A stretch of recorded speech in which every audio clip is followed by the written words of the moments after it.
Bangladesh cricket বোর্ডের নির্বাচনী দৌড়ে ছিলেন একাধিক হেভিওয়েট প্রার্থী, কিন্তু বুধবার দুপুরের আগেই মনোনয়ন প্রত্যাহারের শেষ সময়ের মধ্যে একে একে সরে দাঁড়ান জাতীয় দলের সাবেক অধিনায়ক তামিম ইকবাল সহ 15 প্রার্থী।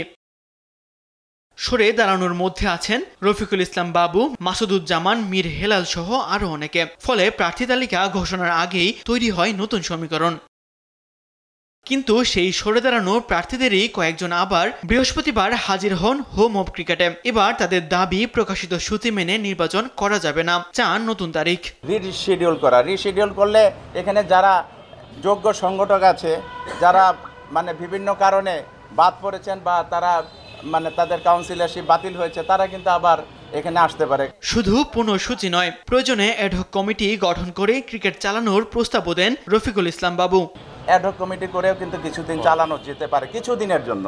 সেটাই সাম্প্রতিক এই সংকটগুলি উত্তরণের জন্য ক্রিকেটের সাথে আমরা কিন্তু এটা করতে পারি। এই দাবিগুলি আমরা আমাদের অভিভাবক যে এখন বর্তমানে মাননীয় ক্রীড়া উপদেষ্টা, ওনার কাছে আমরা আপনাদের মাধ্যমে জানাতে চাই। প্রার্থীদের এই নতুন অবস্থানে বিসিবি নির্বাচন ঘিরে অনিশ্চয়তা আরও বেড়েছে, কারণ একসঙ্গে এতজন সরে দাঁড়ানোয় প্রতিদ্বন্দ্বিতা হয়ে গেছে একপেশে। তবে পুনঃসূচির দাবি মানা হবে কিনা সেটাই এখন বড় প্রশ্ন।